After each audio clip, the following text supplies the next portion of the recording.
Paulo, é possível que as sanções Magnitsky sejam reinstituídas ao Alexandre de Moraes? É extremamente possível. Certamente não é fácil, mas também não era fácil que ele fosse sancionado. E a gente vai continuar fazendo de tudo para que isso aconteça. Olha, eu já deixo claro, amanhã, mais uma vez, Eduardo e eu estaremos em Washington, em reuniões em busca de uma política externa americana mais favorável ao Brasil.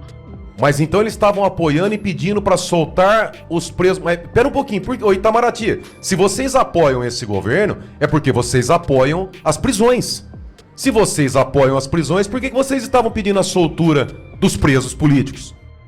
O presidente dos Estados Unidos disse hoje que cancelou um segundo ataque à Venezuela, após o país cooperar com a Casa Branca. Ele também revelou que os dois governos estão trabalhando juntos. Olá pessoal, sejam bem-vindos. O meu nome é Bruno. Se você gosta e apoia o nosso conteúdo, então deixa o seu like e inscreva-se no canal.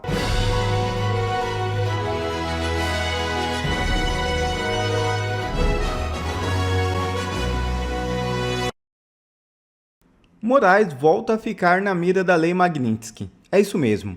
O jornalista Paulo Figueiredo afirmou que ele e Eduardo Bolsonaro têm reuniões agendadas nesta sexta-feira em Washington, com o objetivo de tentar reativar sanções da Lei Magnitsky contra o ministro Alexandre de Moraes do Supremo Tribunal Federal. Segundo ele, a articulação busca reverter a decisão do governo Donald Trump, que retirou as punições anteriormente impostas.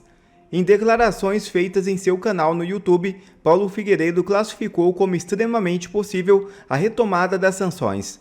Ele reconheceu as dificuldades do processo, mas afirmou que o histórico da medida reforça a viabilidade da iniciativa.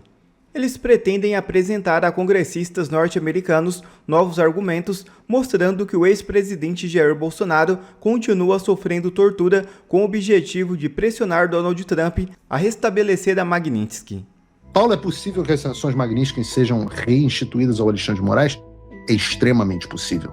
Certamente não é fácil, mas também não era fácil que ele fosse sancionado. E a gente vai continuar fazendo de tudo para que isso aconteça. Olha, eu já deixo claro, amanhã, mais uma vez, Eduardo e eu estaremos em Washington, em reuniões em busca de uma política externa americana mais favorável ao Brasil. E Justiça dos Estados Unidos toma decisão que destrói os planos do Banco Master. É isso mesmo. A Justiça dos Estados Unidos reconheceu oficialmente a liquidação extrajudicial do Banco Master determinada no Brasil. Em sua decisão, considerada estratégica para o Banco Central e desfavorável ao controlador da instituição Daniel Vorcaro, o entendimento consolida a autoridade do processo conduzido em território brasileiro e amplia seus efeitos no exterior. A decisão foi proferida pela Corte de Falências do Distrito Sul da Flórida.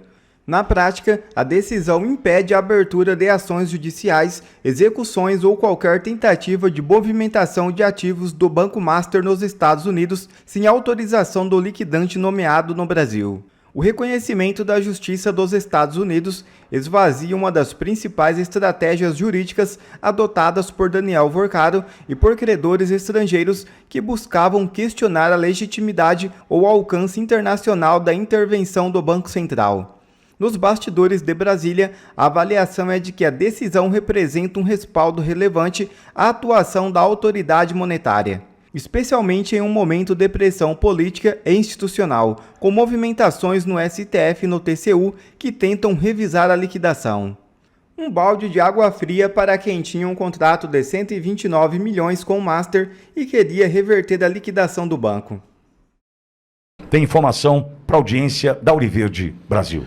Pitoli, ainda falando sobre o caso Master, o juiz Scott Grossman, do Tribunal de Falências do Distrito Sul da Flórida, reconheceu ontem a liquidação do Banco Master e determinou o bloqueio dos ativos da instituição nos Estados Unidos. A decisão atendeu um pedido da EFB, Regimes Especiais de Empresas, que é a liquidante do Banco Master, nomeada pelo Banco Central. A medida também se aplica ao banco Let's Bank SA, ao Banco Master Investimentos SA e à Master SA, da corretora de câmbio, títulos e valores mobiliários. Na decisão, o juiz disse que o processo de liquidação brasileiro terá plena força e efeito e será vinculante nos Estados Unidos contra todas as pessoas e entidades. O magistrado também determinou que todas as pessoas e entidades ficam impedidas de iniciar ou prosseguir qualquer ação ou processo relacionado aos ativos, direitos, obrigações ou passivos do Banco Master e de suas empresas controladas nos Estados Unidos. Por ordem do juiz, ficou suspensa ainda qualquer medida de execução contra os bens do Banco Master que estejam nos Estados Unidos. Na prática, ninguém pode cobrar, penhorar, bloquear ou tentar tomar ativos dos devedores em território americano enquanto a medida estiver em vigor. Além disso, o magistrado autorizou a EFB Regimes Especiais de Empresas a ouvir testemunhas, produzir provas e requisitar informações sobre ativos, negócios, direitos, obrigações e passivos do Banco Master e de suas empresas controladas. A decisão do Tribunal da Flórida veio após os advogados de Vorcaro acionarem a Justiça dos Estados Unidos para tentar barrar o reconhecimento da liquidação do banco, em resposta ao pedido feito pelo liquidante. Nos argumentos apresentados, a defesa do Master citou a inspeção do Banco Central, que foi determinada no último dia 5 pelo ministro Jonathan de Jesus, do Tribunal de Contas da União. Além disso, afirmou que ainda havia a possibilidade de reversão da liquidação. Na verdade é um sonho, né? É uma expectativa, né? Barros, eu vou repetir o que eu disse há pouco. Eu quero que pegue fogo. Banco Master, veja, eu tenho comigo o seguinte, e eu acredito que você pense da mesma forma, né? CPMI do INSS. À esquerda, blindar Frei Chico, irmão do Lula. Blindar Lulinha, filho do Lula. Eles devem ir na praça. Amigo, é simples. É simples. A frase é clichê. Quem não deve, não teme. Por que blindar Frei Chico? Blindar esse irmão do Lula, para quê? Porque deve, amigo. Blindar o Lulinha, para quê? Porque deve, amigo. Agora, tudo que se cria em torno do Banco Master, sigilo máximo. Por quê? Porque devem. Estão devendo na praça. Estão devendo na praça. Eu desculpe insistir no tema, mas veja, é a oportunidade, mais uma que nós temos. Veja, olha Deus nos agraciando com a oportunidade de passar o Brasil a limpo. Só que ou a população, teve uma participação aqui no chat há pouco que disse, se o pessoal não dá nem like na live, imagina sair para a rua para protestar. Teve um amigo que falou isso aí no chat, e tem razão. Essa convulsão social que pode causar, caso a gente venha ter acesso ao conteúdo do celular do Vorcaro, nós temos que antecipar essa situação, indo às ruas, cobrando parlamentares, porque isso tem que acontecer. Ah, mas tem parlamentar de direita, de esquerda, dane-se. Dane-se. Eu não posso, me preocupar com a vida do outro que não cuidou da vida dele. Porque, vamos lá, teve uma situação que trataram do Vorcaro, da academia, Barro. Você viu isso aí, né? Da academia, que ele, não sei se ele era o dono da academia, ele tocava a academia, aí ele colocava umas mulheres bonitas lá, não sei o que, tal, para treinar, aquela coisa toda. Enfim, aí o cara ia lá, malhar, tal, não sei o que. À noite, uma festinha. Na festinha, aquela mulher que estava lá, bonitona, saradona, mareadona, treinando, estava na festinha também. Aí o idiota, não era você que estava hoje na academia? Era, entendeu? Eu não sei o que esses caras pensaram da vida, eu não sei o que esses caras pensaram da vida. Mas, veja, pode ser que tenha até pedofilia.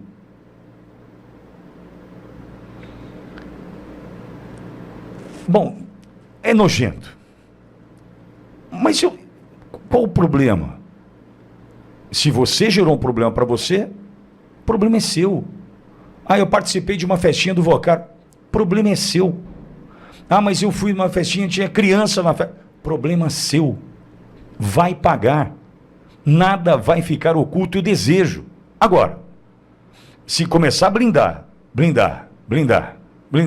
esquece, trava. O Vocaro tinha razão. Desliquida o banco. Vão recuperar a questão do banco, vai indenizar o Vocaro.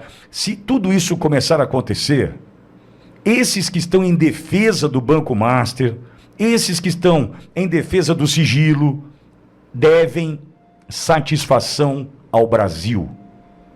Se começa...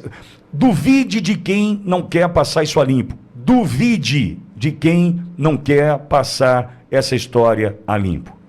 Ah, põe sigilo. Duvide. É o que eu te pergunto. Blindou Frei Chico. Frei Chico deve ou não deve na praça? Deve. Porque se não devesse, amigo, vou convocar o Frei Chico para CPMI do INSS. Pode convocar, ele não deve nada, ele prova que não deve nada. Pô, acabou. Deixa eu tapar a boca desse pitório que só fala besteira lá na Ouro-Verde, lá, que eu não devo nada pra ninguém. Acabou o problema. Ué, se o cara não deve, qual a situação? Agora, o cara deve. Aí começa a blindar. Blinda na CPMI do INSS, blinda na CPMI do Banco Master, e a gente vai entendendo o seguinte: blindou, tá devendo. Eu vou tratar dessa forma. Blindou, tá devendo. E que venha a luz. Que venha a liquidação, que seja reconhecida. Agora, vai indenizar o Vocaro, o Banco Central, não sei o quê. Amigo, sujeira vai ter, não vai ser pouco. A gente vai viver dias nebulosos, mais dias nebulosos. Só que no meio disso tudo a gente não pode esquecer. Quem está torturando o presidente Bolsonaro pode estar até as tampas envolvido nessa história, devendo as calças, moralmente falando. Só que torturar o presidente Bolsonaro pode? Amigo, casinhas vão cair. E eu desejo que caiam. Desejo que caiam. Não estou desejando mal de ninguém. Só estou desejando que nada fique oculto. Que a luz vença. Barroso, que essa história da Venezuela conta para nós. Vitória, a Venezuela anunciou ontem a libertação imediata de um número significativo de presos venezuelanos e estrangeiros. O anúncio foi feito pelo presidente da Assembleia Nacional, Jorge Rodrigues, irmão da presidente interina Delcy Rodrigues. Ele afirmou que essa libertação é a fim de contribuir e colaborar com o esforço que todos devemos fazer para a união nacional e convivência pacífica.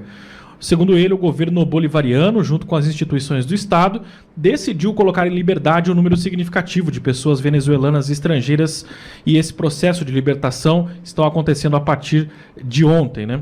Ele disse ainda que considera, para que o mundo, né, considere esse ato do governo bolivariano como sua ampla intenção de buscar a paz, como a contribuição que todos devemos dar para garantir que a nossa república continue a sua vida pacífica e a sua busca pela prosperidade. Ele também falou em conversas com jornalistas e agradeceu ao presidente brasileiro Lula, ao ex-presidente do governo da Espanha, o José Luiz Rodrigues Zapatero, e o governo do Catar, que, segundo ele, sempre estiveram ao lado do povo da Venezuela para defender o direito que temos à vida plena e à autodeterminação. Segundo a BBC, o governo brasileiro considera que esse agradecimento, que aí ele agradeceu o governo brasileiro, daí o Brasil teve que logo correr para explicar por que ele agradeceu, né? Aí ele disse que se referiu ao apoio do Brasil de forma geral na crise que o país enfrenta e que o gesto seria relacionado especificamente à libertação dos presos. Segundo fontes do Itamaraty, o governo brasileiro vinha solicitando a libertação de presos desde a última eleição presidencial da Venezuela. Pois é. O Itamaraty disse isso. Que, aliás, disse que o Brasil solicitava essa libertação por razões humanitárias e como sinal de uma intenção de distensionar o ambiente regional. O presidente da Assembleia Nacional não detalhou quantas pessoas, nem quem serão os beneficiados, nem mesmo disse se a libertação implicaria na absolvição total dos crimes pelos quais essas pessoas são acusadas. Mas o que é de fato é que ontem circulou aí diversos vídeos pelas redes sociais das pessoas deixando a prisão. Vitória. Para esse momento, uma música. Mostro com quem quiser, quem tem medo. Quem tem medo. Teodoro Sampaio, você não é? Você gosta, Bar? Oxe. Quem tem medo. Deixa eu ouvir de novo, Pinguim. Posto com quem quiser, quem tem medo. Quem tem medo. É a síndrome do Okunen. Nem pisca. Okunen, pisca. Isso aí, ó, também tem o Brasil no meio, o Catar junto. O Catar financia o Irã, financia Hezbollah, Hamas. Opa, pera um pouquinho. É ninguém soltando a mão de ninguém. Brasil pedindo liberdade, libertação de presos políticos. Não, é assim, ó, o Wellington, por exemplo, ele vai lá, ele mata, ele rouba, ele sequestra. Aí eu falo assim, não, você tá certo, mas libera o sequestrado lá, mas você tá certo. Mas, pô, então, ou é uma coisa ou é outra. Como está apoiando a ditadura, como é que está apoiando um lugar que prende jornalista, tem acho que 20 e poucos presos que eles prenderam lá, um local que prende opositores políticos, estar fazendo manifestação, o Brasil apoia. Um local que deu golpe, que perdeu as eleições, tem as atas, e o Brasil apoia. Mas então eles estavam apoiando e pedindo para soltar os presos. Mas pera um pouquinho, ô Itamaraty, se vocês apoiam esse governo, é porque vocês apoiam as prisões. Se vocês apoiam as prisões, por que vocês estavam pedindo a soltura dos presos políticos? É igual aqui no Brasil. Vocês não esculacham com cidadãos que foram lá, cometeram até vandalismo, mas vocês não falam que foi golpe de Estado? Porque vocês deram o golpe, na verdade? Porque vocês apoiam o golpe que foi dado no Brasil. Vocês fazem parte desse consórcio do golpe. Se vocês apoiam, como é que vocês são a favor dos cidadãos que foram presos lá da Débora do Batom e vocês pedem para soltar a Débora do Batom? Não tem jeito. Quantas Déboras do Batom não tem na Venezuela como presas políticas nesse E momento? você acha que o Lula pediu para soltar? Ou vocês apoiam a prisão da Débora do Batom ou vocês pedem para soltar a Débora do Batom. Não tem como. É o cúmulo de falar assim, ô idiotas, eu vou fazer isso aqui e todo mundo vai aplaudir. Vocês não conseguiram censurar ainda 100% as redes sociais. Ainda existem os orelhudos que acreditam em vocês porque recebe o pão com mortadela, recebe grana. Né? As pessoas que têm lá contrato, por exemplo, quem recebe contrato de milhões por mês, né? Que recebe lá casas, carros, enfim, esse pessoal não tá nem aí se é verdade ou se é mentira, mas a maioria do povo brasileiro não entra nessa. Que coisa ridícula. O presidente dos Estados Unidos disse hoje que cancelou um segundo ataque à Venezuela, após o país cooperar com a Casa Branca. Ele também revelou que os dois governos estão trabalhando juntos. Não somente juntos, né, Yasbek, mas estão trabalhando bem juntos. Nos conte, por favor, ele queria fazer um novo ataque, mas recuou. A gente até imagina um cenário de negociação, né, Yasbek? De falar, se vocês não cooperarem, a gente vai avançar. E pelo jeito, estão conseguindo minimamente uma comunicação. Mas de que maneira, Priscila Yasbek?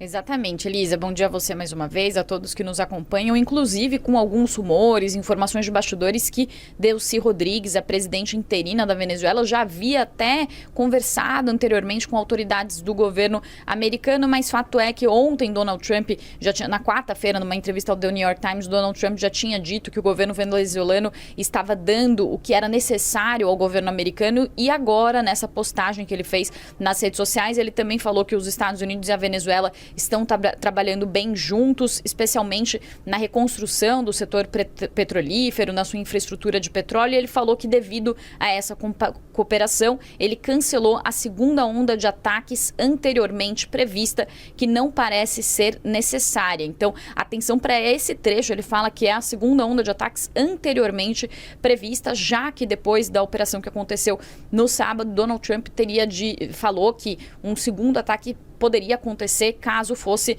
necessário, mas ainda assim Donald Trump disse que os navios de guerra americanos vão continuar posicionados ao largo da costa venezuelana. Além disso, ele também mencionou a cooperação do governo venezuelano para a libertação de presos políticos e ele falou que essas libertações são um gesto muito importante e inteligente. Foram libertados 7 presos políticos ontem e hoje são esperadas novas libertações, isso segundo o presidente da Assembleia Nacional nacional da Venezuela, o Jorge Rodrigues, que ele não falou quantas pessoas seriam soltas, mas falou que seriam venezuelanos e estrangeiros. A Casa Branca também já tinha divulgado antes, Elisa, um comunicado dizendo justamente que as libertações são um exemplo de como o presidente está usando máxima pressão para fazer o que é certo para o povo americano e venezuelano. Alguns especialistas avaliam, né, Elisa, que o governo Trump deveria focar muito mais nessa parte sobre a ditadura venezuelana, a libertação de presos políticos, do que admitir explicitamente que o governo Trump tem interesse no petróleo. Em outros conflitos anteriores, os Estados Unidos até não revelavam muito bem quais eram as intenções ao fazer intervenções, e dessa vez Donald Trump não está escondendo que o objetivo é o setor de petróleo. Inclusive, mais cedo, ele disse à Fox News, numa entrevista, que ele vai se reunir com os executivos na Casa Branca nessa sexta-feira, e ele falou que ele espera que as empresas invistam pelo menos 100 bilhões de dólares na Venezuela. Mas o setor está reticente porque o setor de petróleo venezuelano está sucateado, e apesar de a Venezuela ter a maior reserva de petróleo do mundo, Elisa, uma coisa é ter uma reserva de petróleo e outra coisa é extrair esse petróleo do solo. E é dessa estrutura que a gente está falando que seriam necessários centenas de bilhões de dólares para que houvesse, de fato, uma extração maior. Hoje a Venezuela produz cerca de 1 milhão de barris de petróleo, e de petróleo, que é esperado nesse plano do governo Trump é que mais centenas de milhares de barris sejam extraídos. Então o governo Trump tem esse objetivo de convencer principalmente as grandes petrolíferas aqui dos Estados Unidos, a ExxonMobil, a Chevron e a ConocoPhillips, a embarcar nessa empreitada. Mas, para isso, ele vai ter que superar alguns desafios, entre eles, e é isso que deve ser conversado nessa reunião da Casa Branca,